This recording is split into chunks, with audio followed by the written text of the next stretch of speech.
Hey, today is all about saving strokes. Okay, meaning I want to reduce at least 10 strokes off your putting game or on the green. Kidding me? No. Kidding. Why? I need you to play better. I want you to break. If you're playing 100, I want you to break 100. And if you're playing 90, I want you to break 90. So this is how you do it. You have to putt better. Hey, which do you think is more important? The line or the distance? The putting line or the distance? Which one is more important? What do you think? I'm not going to give you the answer right away, but I'm going to make you think about it. Okay. Now, let me give you some reasons, and then you tell me what you think about it. Okay. I'd like to thank Dave Pelz for writing his book, The Putting Bible. It is a great book. If you ever get a chance to read it, read it. It has a lot of theories, a lot of stuff, analytical stuff that will help you in your putting game. Okay. Now, there's also mysteries that you should know about. The mysteries. What are the mysteries? Well, let's see. Dave Pelz, he's a rocket scientist, so he designed this true roller ball machine, right? You roll the ball on it, it'll roll consistently every time. The distance is correct, everything's correct, and the ball just rolls off the sled, and it just goes so perfectly. Okay, now he made this machine so he could test out his theory. He got some balls, golf balls, and then he rolled it on the putting green. And since it has the perfect speed every time, but he notices that the putts did not fall every time the same way. It didn't roll the same way every time. What's going on? So what he did was he went onto a pool table. And from one end to the other end, it's about 9 feet. So one end to the other end, he rolled the ball on there because the table's perfectly flat, perfectly straight. So he just rolled it, and still there was a little deviation on the ball. So then he's like, wow, maybe there's a deviation in the process of making the ball, the golf ball. Well, he found out that as he rolled it, there was a little deviation of about this far, which is about 2-3 inches. Well, sometimes even more, sometimes less. Some are true balls, some are not. So you can't really tell because you just look at the ball and you just don't think it's a bad ball at all, right? You got a golf ball. This is a Pro V1. Pro V1 is probably one of the best made balls out there right now. And majority of the pros use this ball because it's pretty good at it, right? So it's pretty round and the ball goes pretty good and spins and all that stuff. Now, he tested each one of these balls, like amateur balls, 2-piece balls, 3-piece balls, 4-piece balls, and he tested it. And back then, they didn't have that, like these kind of machines that can test these balls. So what he did was he cut it in half, looked at the sirloin cover, the covers, and how it was made and everything. And then also he put it in Epsom salt in a glass of water. He floated the ball and just spin it, so it could see if there's a balance issue. So that's the only way you're going to be able to find out what the balance of these balls are. So he put in the Epsom salt and it floats, so he just twisted it, and it rolls, and then it'll come to a spot, and then he'll just mark it there, saying that, hey, this is the top, and the weight is on the bottom of it, right? So this is the top. So he did it again. Then he rolled it again, and then see if the same dot came up to the top. So that means the balance of the ball would be right here because this is heavy and this is light. So he would draw a line onto that circle like that, and then he could test the ball. So what he did was on the machine, he put the ball dot on the front so that he could actually get a true roll on this ball with no balance issue. And he noticed that the balls went a lot straighter. Wow, isn't that crazy? Now they have machines. There's this Checo. Checo is one of the products I sponsored before. It's a great product, I think.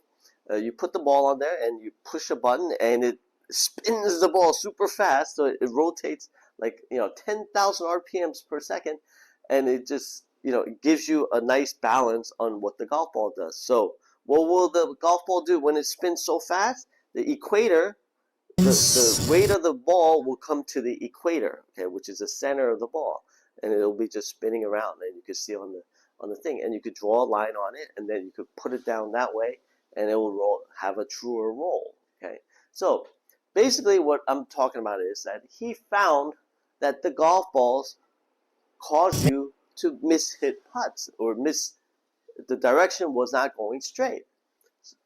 Not by a lot, but still enough that as it goes longer, it's going to deviate and make some mistakes. So the golf balls are a problem because if we just look at it like this, we don't know. But if we use the machine to test it and find it, and a lot of the pros found ways to mark their balls so that it is pretty balanced, or they use the machine to balance the balls, or Titleist does it for them, and then they draw the line. And a lot of the times they don't check the balls and to put these lines down, whether if it's on that balance point or not. Okay, so they make it pretty good because I've tested Titleist Pro V1s up. And I would say like 80% of the balls were all pretty good, except for maybe 20%. But then again, there's that 20%, right? So it does make a difference if you use a two-piece ball. The cheaper balls are very bad. Okay, the more expensive balls like the Pro V1s are much better. Okay, now, so let me ask you a question. How many from 1 yard will an amateur make? How many percentage? Okay. Give you 1 second. Okay. How many do you think a professional is going to make?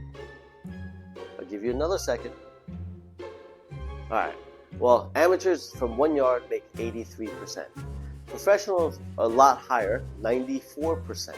So even from 1 yard, 94%, that means 6% they miss. Well, amateurs miss 17% of the time. So that's a big number, right? So inside 1 yard. So what about 2 yards then? It's only 2 steps. 1 yard is about this big. 2 yards is about this big.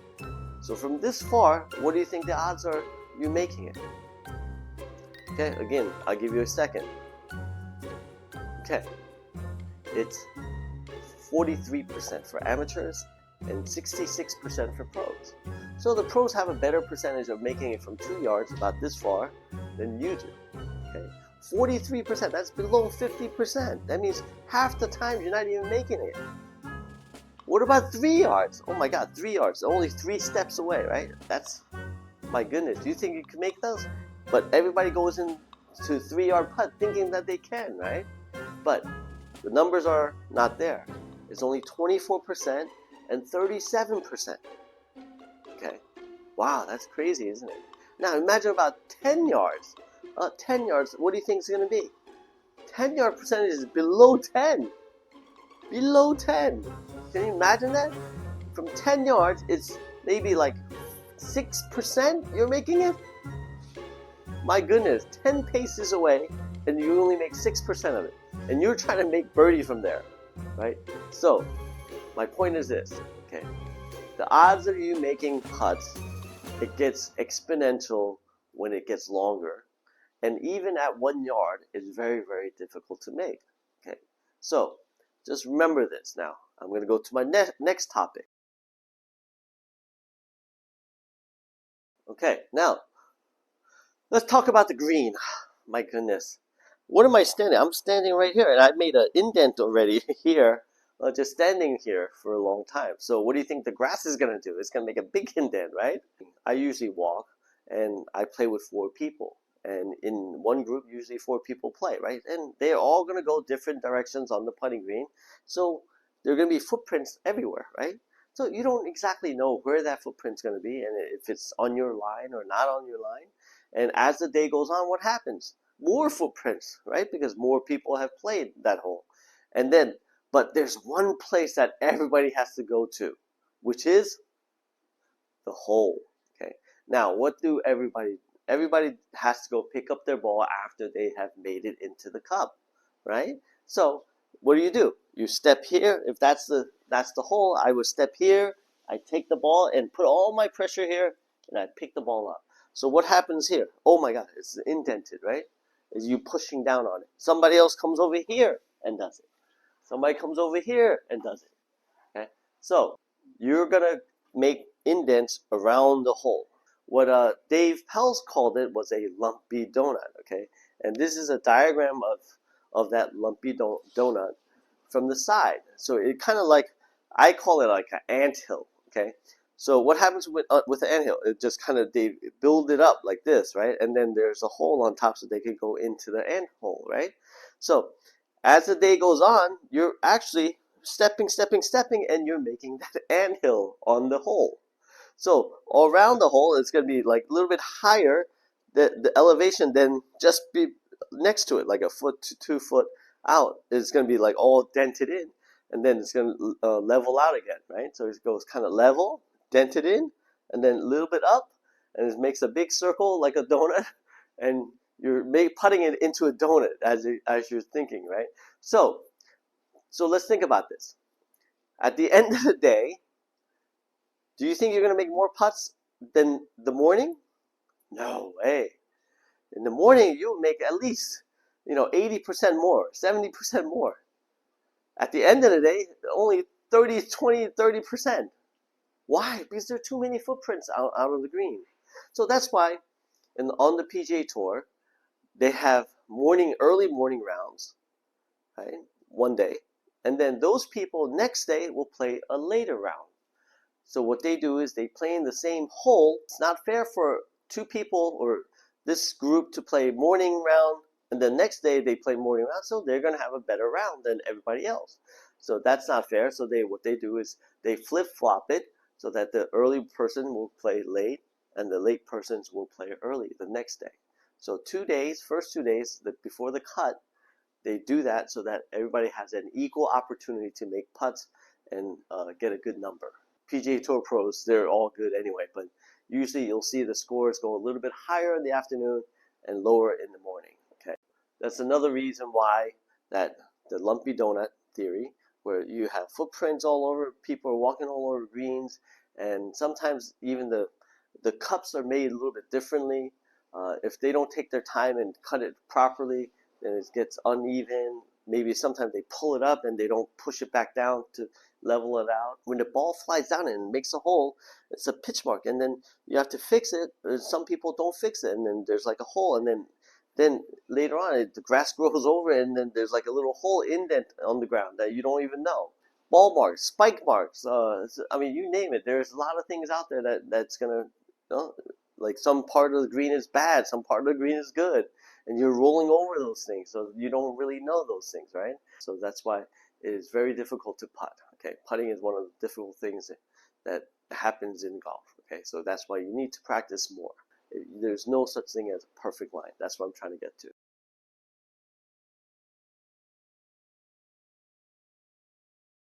Okay, let me sum up this theory.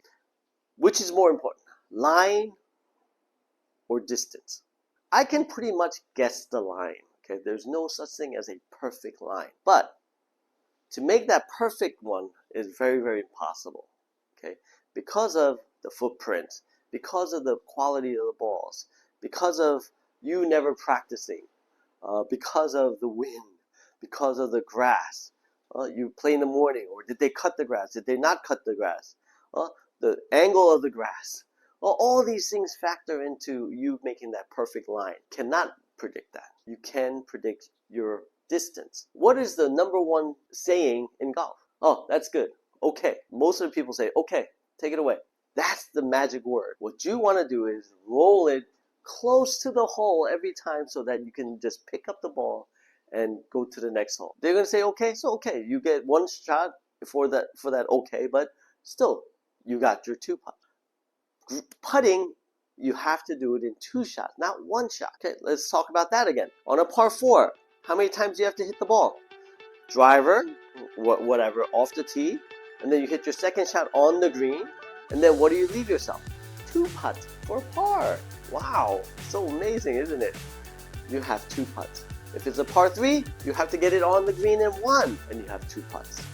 Par 5, you get it on the hole, onto the green in 3 shots and 2 putts. The magic word is 2 putts. If you can 2 putt every hole, and once in a while you get that 1 putt in, if you're inside 1 yard, you'll get the 1 putt in, and you get lucky, but okay, you get that 1 putt in, right? That's the magic of putting. Okay? You need to learn to 2 putt, get the speed correct, so that you're inside that 1 yard every time. That's how you become an 80s player and break 90 or even breaking 100. And this is what's going to help you do this. I can guarantee you tomorrow you'll go out there and you'll start practicing and you're going to do that, learn the speed control of the putts, and you will become a great putter. Everybody's going to say, hey, how did you putted that long putt? Wow, that's amazing, right? Well, long putts are hard. If you can get it close, then you have a very good opportunity to putt. But for you to make that long putt and you just bang it and then it goes by like 3 yards, then you have another 20%, 23% I think what, that you have to make it again. 23% from 3 yards. What are you going to do? 2 yards, 42%. What are you going to do? You're going to miss more than half the time. So why do you want to give yourself odds like that? You want to get it inside the 1 yard so you get the 90% percentage that you can make. Okay, that's the good thing. Okay, so learn how to gauge the distance. Okay, and you'll learn how to, if you gauge the distance, I guarantee you'll start making more putts. Okay, I'm grateful that you're liking all the stuff that I'm doing for golf, and I hope this really helps, and I hope you can break 90, 100, and play the best round of your life. Okay, thanks for watching, and I hope you enjoy it. Hit the thumbs up, hit the subscribe, hit the bell, leave me a comment, all that nice thing. Okay, thanks for watching. I hope you enjoyed it.